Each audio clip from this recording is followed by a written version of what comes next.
Krishna.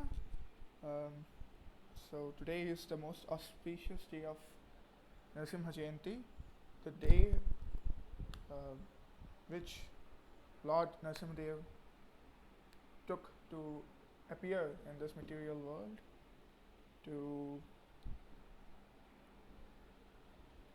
have his pastimes with his dearmost devotees and to annihilate the demons. Krishna says in Bhagavad Gita, Paritranaya sadhunam vinashaya cha dushkritam dharma samsthapanarthaya sambhavami yuge yuge. Whenever he wants to enjoy the pastimes with his devotees and to uplift the dharma from the demoniac people, Krishna takes avatar in each and every yuga. And see, Acharyas say this. What is the main objective of Lord Krishna's avatar in every yuga?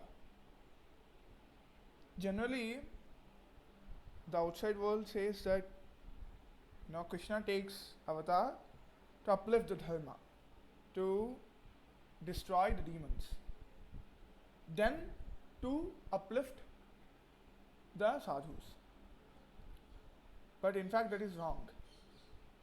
Krishna takes his advent in the material world just to have pastimes with his dearmost devotees.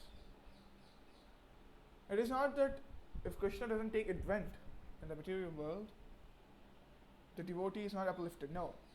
Whether Krishna is present before him or not, a pure devotee of Lord doesn't matter him, because Krishna is always present everywhere. Pandita Samadarshana. Pure devotee can see Krishna everywhere. But Krishna, he wants to personally relish the rasa that is coming from his devotee. So he takes advent in the material world. Generally, to destroy the demons, there is no necessity for Krishna to come, because his devotees are enough to destroy all the materialistic demons. And this is very nicely explained in Srimad Bhagavatam 4th canto, when Maharaja Vena, who is an atheist, just like Hiranyakasipu, was trying to destroy the Sanatana Dharma. Bhrigu Maharshi just cursed him so that for millions of years, Maharaja Vena has to live in Narakaloka. And we can see so many examples like this, where just the devotees of the Lord are enough to crucify the demons. But the sole reason for Krishna's advent on this material world is to relish the rasa that is coming from the devotee. That point one has to understand very, very clearly. Krishna took his advent in this material world in the holy land of Madhura, and then went to the holy Vraj Dham just to enjoy the association of his devotees, the gopis, the gopikas, the cowherd boys, the Vrajvasis. For that reason, Krishna came. And due to his advent, in that process, he killed so many demons like Putana, Tunavrata, Vishabhasura, Kamsa, Jarasandha. In that pastime, he had killed so many demons. But his reason to take avatar on this material world was not to kill these demons. As stated in Bhagavad Gita, Krishna comes as death personified for an atheist. So Krishna is already coming as the form of Kala Sarpa, the form of Mrityu, to kill the atheists. So there is no other reason for Krishna just to come personally to kill these demons. But the devotee always be in the mood of rasa, the Madhurya rasa, the Santa rasa, the Vatsalya and the Sakhya rasa. These are the four prominent rasas, where the devotee treats the Supreme Personality of Godhead as his master, as his friend, as his child, as his conjugal lover. These four things are very elaborately explained by Srila Rupa Goswami in Bhakti-rasamrita Sindhu. Just to relish these, Krishna takes his avatar. And similarly, Lord Narasimha Dev, just to relish the association of Prahlad Maharaj, takes that form. He protects Prahlad Maharaj from the demon Hiranyakashipu. And this is the auspicious day when Lord Narasimha Dev appeared to relish his beloved devotee Prahlad Maharaj. Shri Narasimha Bhagavan ki jai, Bhaktaraj Prahlad Maharaj ki jai. So, everyone in India knows the famous story of Lord Narasimha Dev. But today, we will go to another infamous story, that is the appearance of Lord Narasimha in Sridham Mayapur. This is a very less known story for those people who are outside the Gaudiya Vaishnava community. This story just not only shows how merciful the Lord is, but also shows how brave a devotee should be, how straightforward a devotee should be, and how faithful a person should be towards Lord Narasimha. As a matter of fact, from the past few days, we are seeing on Instagram and other social media platforms, they say that the Lord Narasimha Deva, which you can see on the screen, now also you can see, the eyes are reddish. So, people know that this form of Narasimha, which is in the Ugra form, that's why the Narasimha Dev in Mayapur is called as Ugra Narasimha. The form of Narasimha Dev, which you are seeing on the screen, is a very mysterious and special form. So, though people know that this is a very mysterious form, how this mystery has come into the history of the Gaudiya Vaishnava community, a very less people know, and today we shall go to that story. So, in the 1980s, when the Mayapur community of ISKCON was not that much developed, when it was in the starting phase, most of the residents in Mayapur from ISKCON were foreigners. Mostly of them are Americans. So, at that time there was no Radha Madhava and Ashtasakhis which you are seeing in Mayapur. There were two deities, prominent deities, the Panchatattva, the small Panchatattva deities, and the small Radha Madhava deities. And the people around the Mayapur, they got a news that the Radha Madhava idols were made of pure gold, and that were kept in the Mayapur Chandrodaya Mandir, which was under construction that time. And most of the Maharajas which you are seeing, most of the sannyasis, used to reside there in that holy dham. And one of those prominent Maharajas was, there were so many people, so many exalted devotees, but one of the prominent people who was the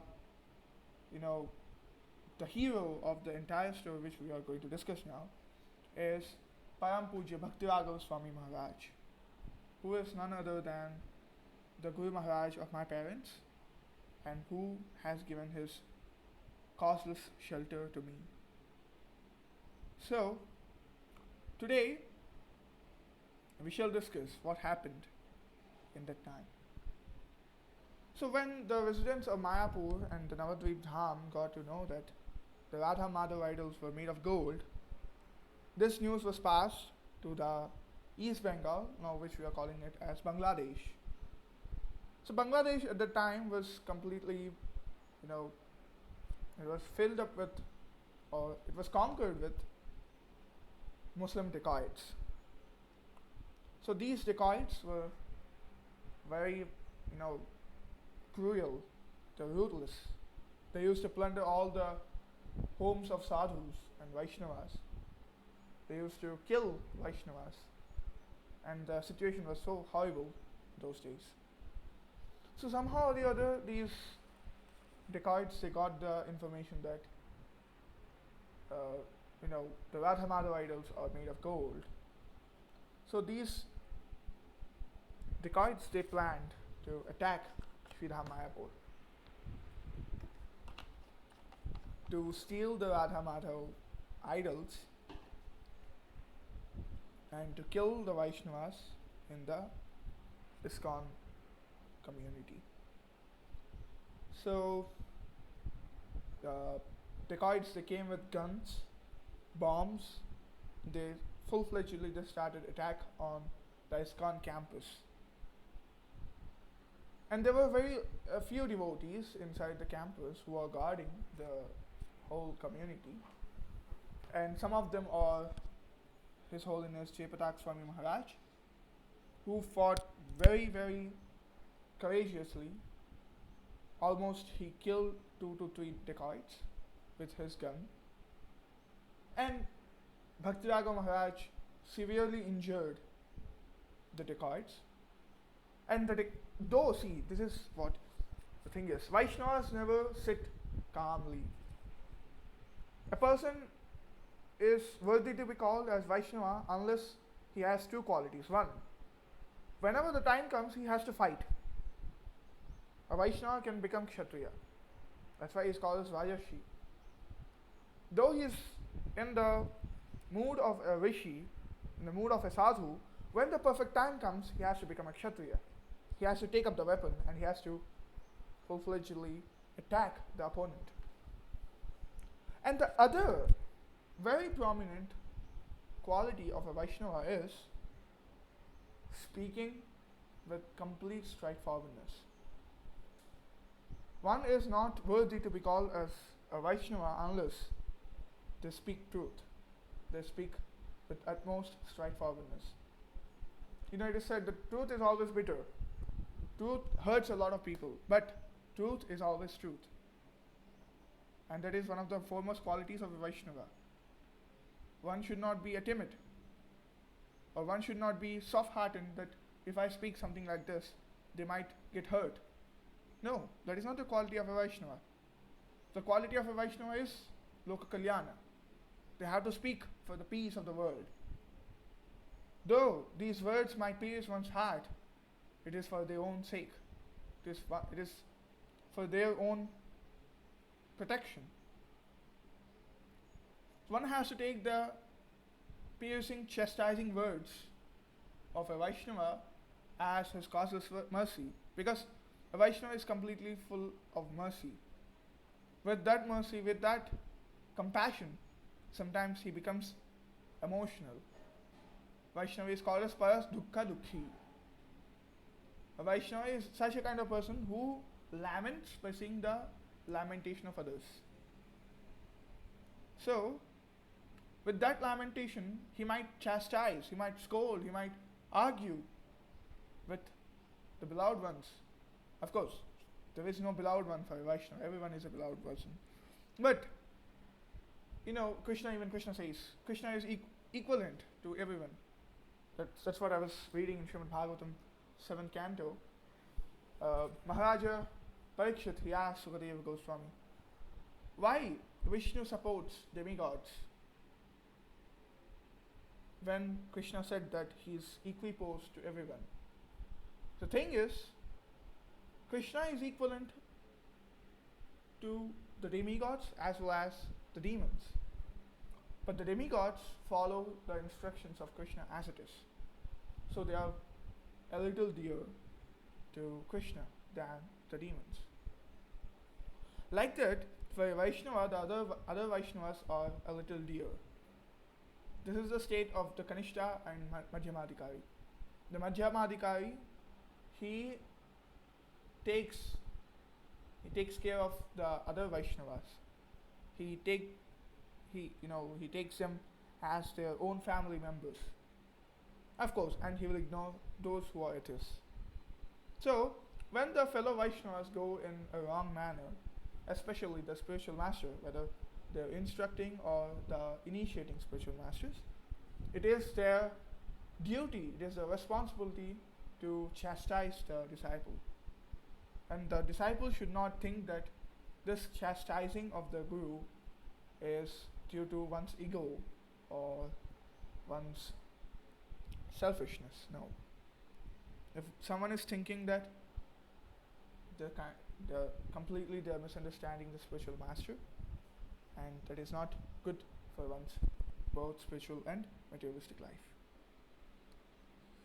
So a Vaishnava is courageous. There is a lecture of Srila Prabhupada on Nectar of Devotion, from Bhagavad Gita. The title of the lecture is Vaishnavism is not cowardism. In fact, it is my most favorite lecture of Srila Prabhupada, which I have been listening from a decade, perhaps. It is a very valuable lecture.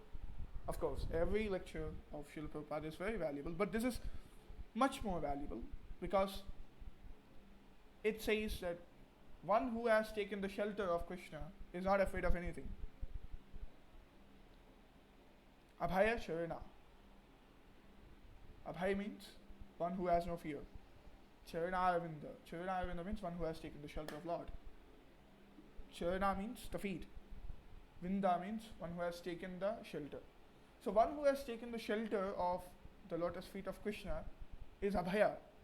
He doesn't have any fear. He is out of the clutches of the fear of death. Death cannot touch the life of a pure devotee. It's only by his will and Krishna's will he leaves the body and goes to the eternal abode, that is the Golok Vrindavan. So, a Vaishnava is never fearful. A Vaishnava is never afraid of anyone. So, the attack happened, and one of the dacoits, they threw the bomb on the legs of Bhaktivinoda Maharaj, and Bhaktivinoda Maharaj has got to lose one of his legs. That's why whenever you see Bhaktivinoda Maharaj, he is always with one leg. I will just try to show the photo of Bhaktivinoda Maharaj.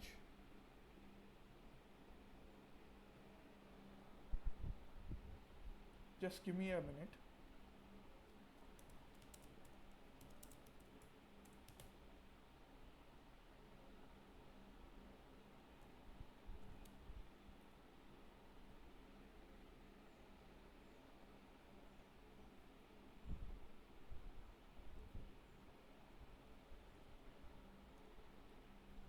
Now, I think you can now see Bhaktivinoda Maharaj. He is that great personality who defended the whole Vaishnavas who fought with the dacoits and tried to save Shri Shri Radha Madhav. This is not that comes from Rajoguna. Generally, one has to fight in Rajoguna, but this is not of Rajoguna. When a Vaishnava fights, it is from the ecstatic love he has towards Shri Shri Radha Madhav. And that ecstatic love has been showed by His Holiness Bhaktivinoda Maharaj. And he got injured very badly that, one of the devotees, Channivas Prabhu, who's very famous devotee of, he's a very famous devotee from Mayapur. I'll explain who is Channivas Prabhu and who is Pankajangri Prabhu later on in the story. So Bhaktivinoda Maharaj got injured and he was in a pool of blood. Though he's severely injured, he was reciting Hare Krishna, Krishna Krishna, Hare Hare, Hare Rama, Hare Rama, Rama Rama, Hare Hare, continuously. This is the conception of a Vaishnava. Conception of Vaishnava is Hare Krishna. The conception of a Vaishnava is that he is not this body. Aham Brahmasmi, I am the soul. When one does not consider his bodily needs, he will dedicate all his senses to the service of Krishna. That's why Krishna is also called as Hrishikesha. Why? Hrishikesha means one who controls the senses. It's my kind uh, request. Kindly keep, everyone, kindly please mute yourself. So, yeah. So, Hrishikesha means one who controls the senses. So, for devotees, senses are always under the control of Krishna. This is very elaborately explained in the third canto of Srimad Bhagavatam by Lord Kapila Maharshi. So, yes. So, though he is in such a vulnerable situation, he didn't consider what his bodily needs. He was just chanting the holy name, the Harinam. And, yeah, so he was admitted into the hospital. And the teachings of Maharaj, when he was in the hospital, they were so valuable. If possible, I'll share them in the group. So, this is what happened. And after that, the whole ISKCON community has taken a decision that they have to install a Narasimha Achamurti in the temple. Shanuka, if possible, kindly mute yourself.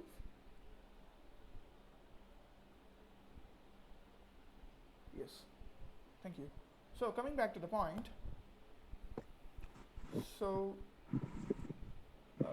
yeah, so the whole ISKCON GBC has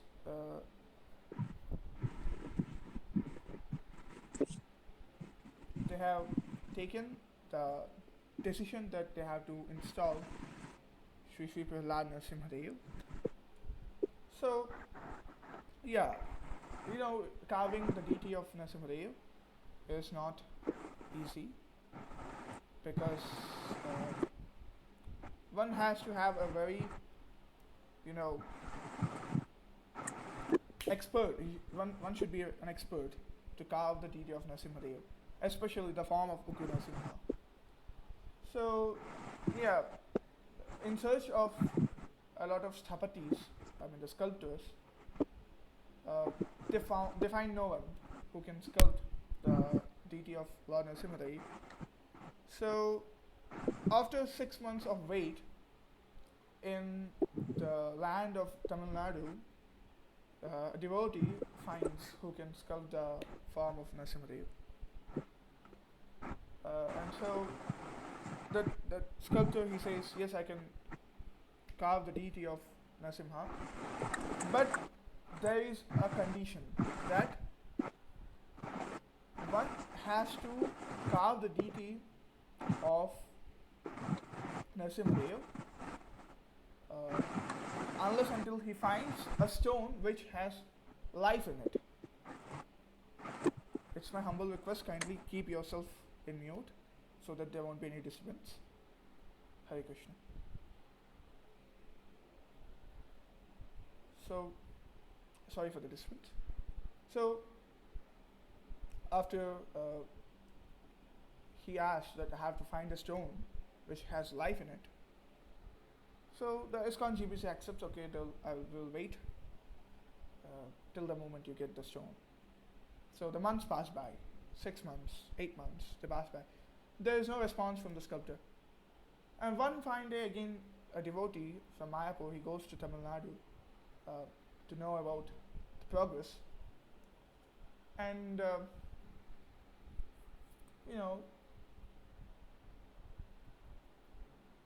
he asks, what happened? And this person says, I didn't find any stone. which is suitable for the form you need. And all the ISKCON devotees, they were disappointed. So, yeah. So the devotees, they came back to Mayapur, and after a week, they get to know that uh, the sculptor found out the stone so that he can carve the deity. So the days passed by, and he was trying to make a form. So after several weeks, the form comes as a drawing, but suddenly the GBC calls him and says that we don't, like they say that we just don't need the deity of Narasimha, but we need Ugra Narasimha with Prahlad. Hope I'm getting you.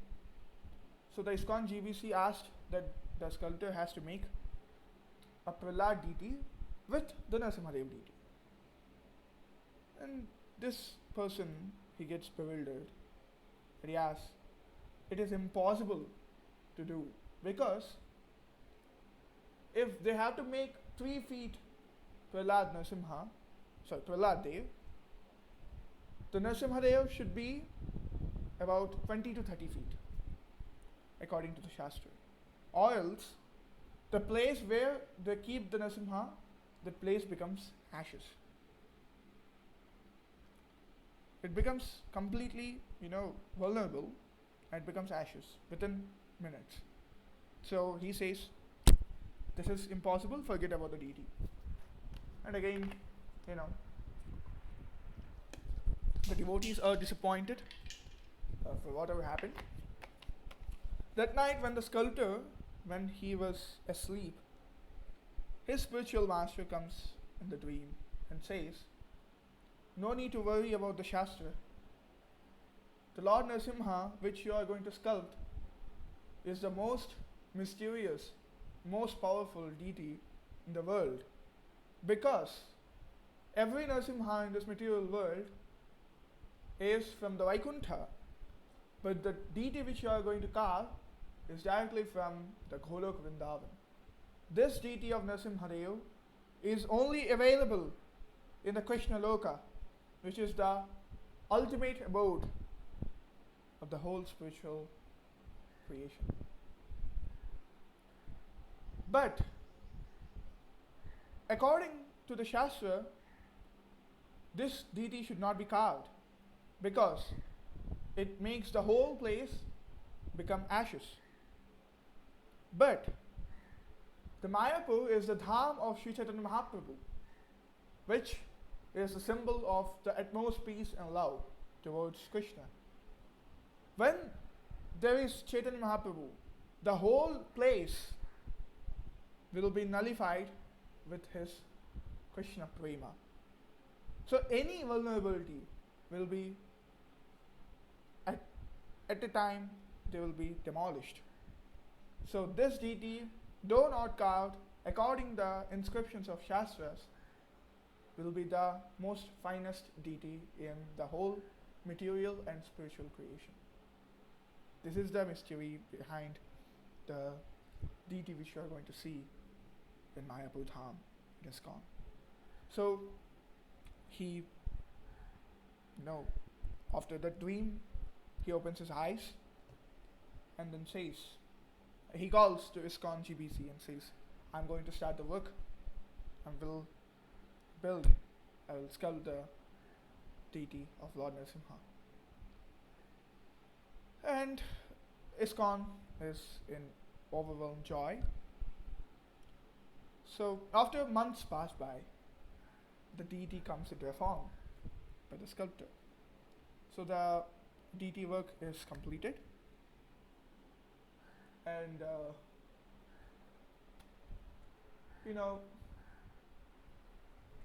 after making the deity is kept in a shed. The sculptor goes for a vacation. It is a hot summer actually. Before a few weeks of Narasimha Jayanti, this happens. So, not far by, he goes. In the same town, he goes to his friend's house for vacation, and he keeps this uh, deity in the shed beside his house. So one night, when he's residing in his friend's house, a local resident, he shuts the door. He knocks the door uh, in a very furious, tremble manner. And this sculptor asks, "What happened?" And this local resident says, "Your house is being burned. Everything is becoming ashes. The shed has got demolished." So, you know, who will not care if one's house is being burned? So this sculptor, he runs to his house, and then he sees flames coming from the deity of Narasimha, which even people can't imagine. Everything is burning there. So he immediately calls ISKCON headquarters and says, come take your deity to your temple." So once the call ends, the Narasimha Dev's body gets cooled down and the burning stops. So after that, the Lord Narasimha is taken to Mayapur and he's installed there.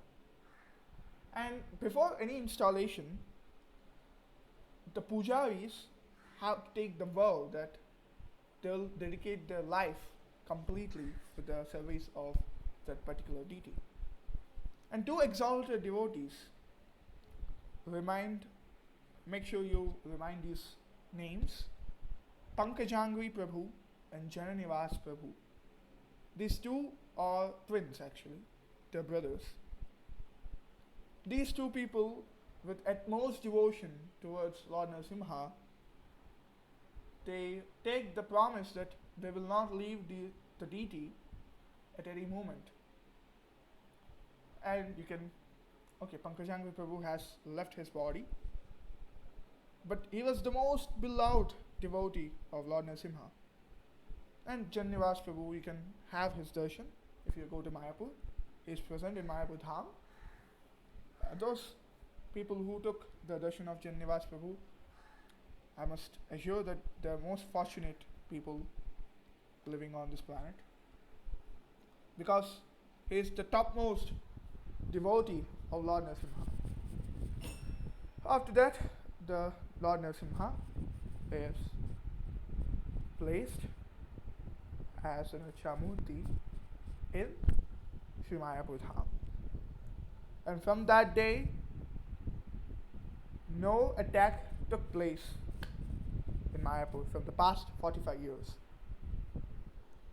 So this is the story of Lord Narasimha in Mayapur. Anyone who listens to the story will get the ultimate causeless protection of Lord Narasimha, because one who got to know the real reason behind the appearance of Lord Narasimha in Mayapur Dham, they have to acknowledge that they got to know the story of that Ugra Narasimha who resides in Golok Vrindavan, about that deity which is not existing, which didn't exist, which is not existing, and which won't exist in the future in both the material and spiritual creations. Shri Shri Mayapur Ugra Narasimha Dev Bhagavan ki jai. Bhaktaraj Prahlad Maharaj ki jai. So this is the most pious story of Lord Narasimha in Mayapur Dham. And today is the most auspicious day of Narasimha Jayanti. Today, Lord with his causeless mercy appeared to protect his beloved, dearmost devotee, Lord Prahlada, at the time of twilight or the dusk. So everyone, this is my kind request. Chant as many rounds as possible. Chant the holy names. Read and recite the Shastras. Read Srimad Bhagavatam. Read Bhagavad Gita. dedicate your time for the service of Krishna. You know, all the other days they are materialistic. We are always indulged in our materialistic activities. But these kind of auspicious days are very rare. The days like Gaur Purnima, the days like Narasimha Jayanti, the days like Janmashtami, they come very few times in the whole year. So kindly, if you have any other materialistic activities, you keep them aside. You keep them aside and indulge yourself in Krishna Bhakti. So, any questions or comments?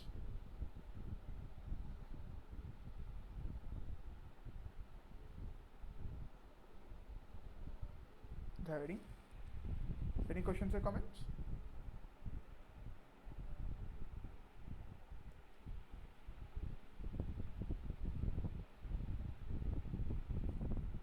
Okay.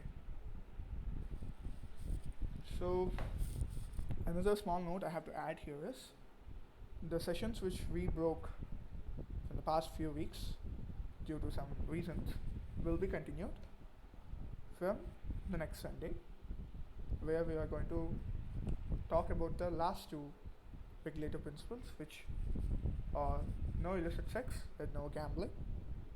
Very important points are there to be discussed in that session.